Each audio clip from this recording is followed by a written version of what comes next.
Two of Thailand's beaches listed in the world's 20 most beautiful beaches. The Thai government denies it is deporting Uyghurs to China, and the latest in the country's happy plant train wreck. All this is coming up in today's program.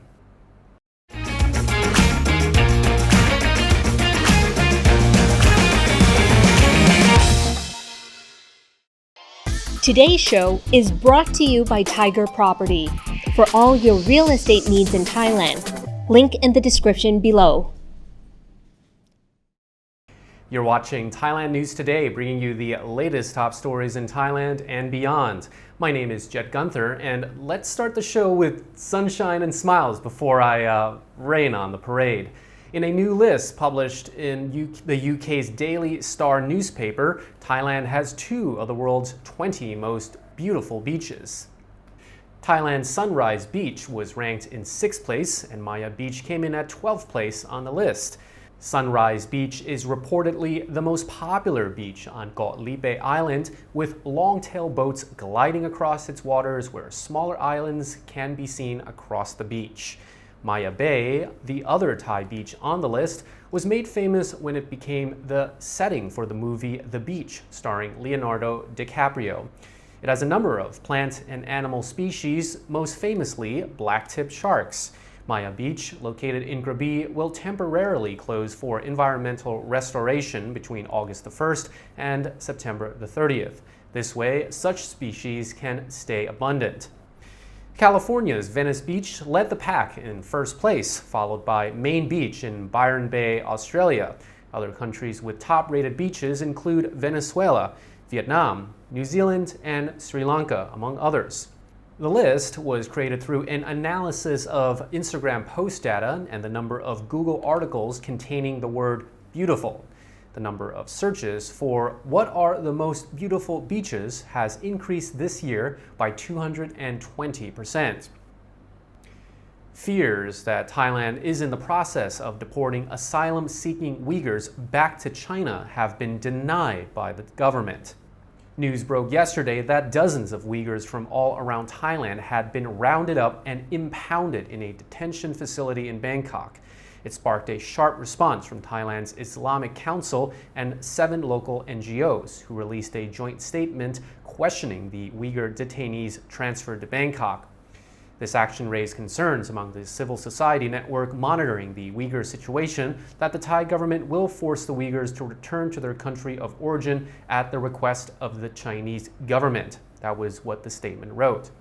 The People's Empowerment Foundation says their sources told them that Uyghurs were brought from different detention centers across the country and are now all held together at the Suan Plu Immigration Detention Center.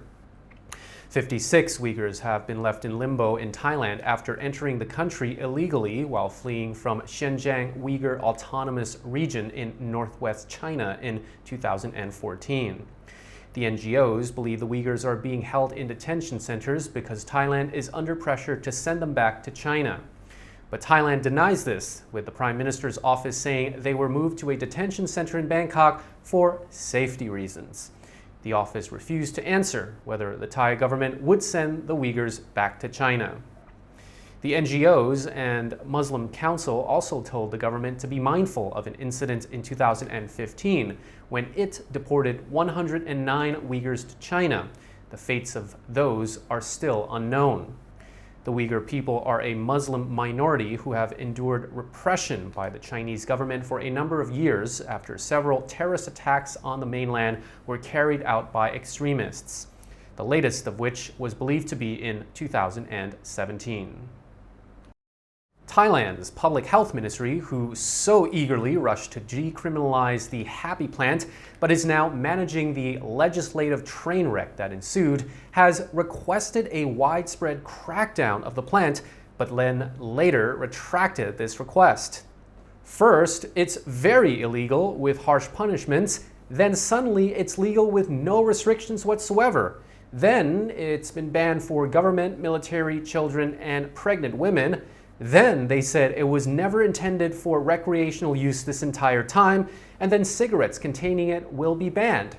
Now, the roller coaster that is the decriminalization of the plant, whose name YouTube will flag us if we dare mention it, took another sharp U-turn as the Ministry of Public Health asked police to take swift legal action against unlicensed dealers and then immediately back down after an equally swift backlash.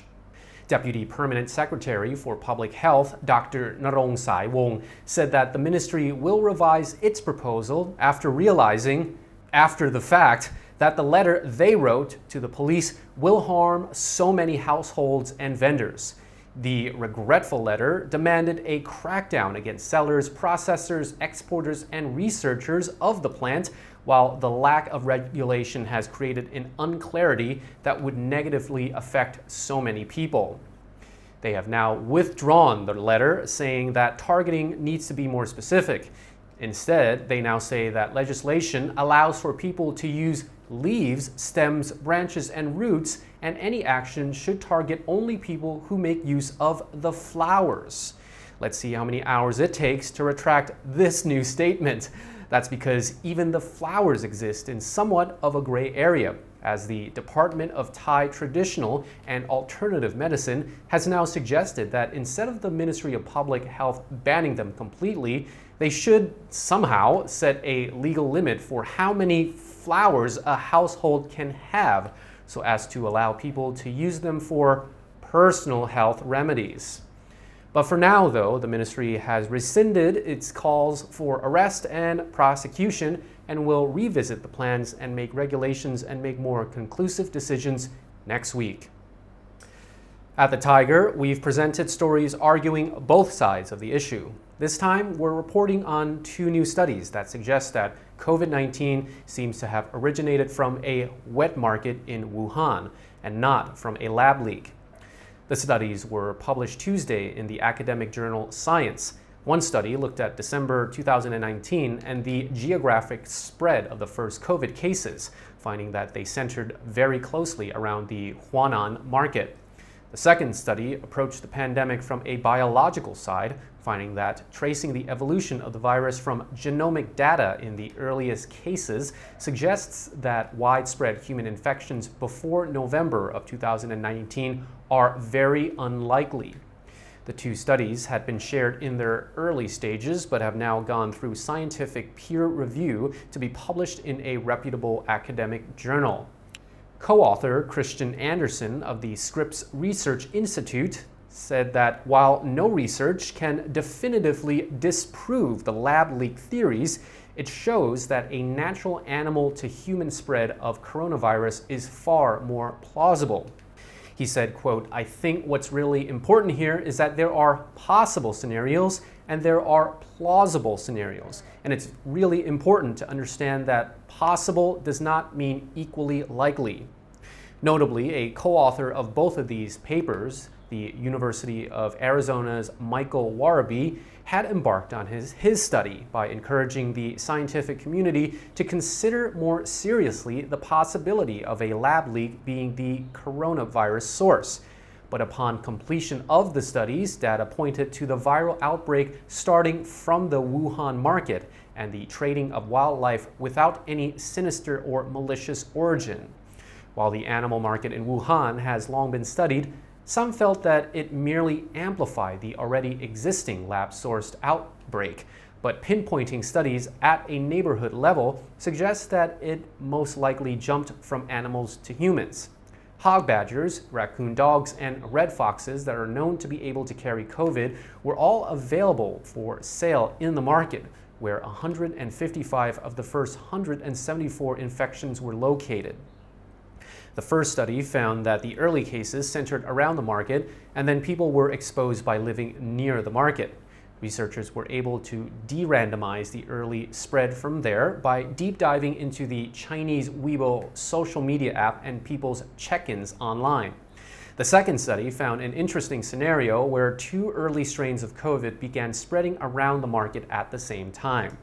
This suggests that in November and December of 2019, COVID jumped on multiple occasions from animals to humans in the Wuhan market, forming the true origin story of the virus that evolved into the massive global pandemic we all know today. And that's all for our report this week from Thailand News Today. We'll be taking a holiday break tomorrow, Friday, and we will be back on Monday. Meanwhile, you're now up to date on the Thaiger.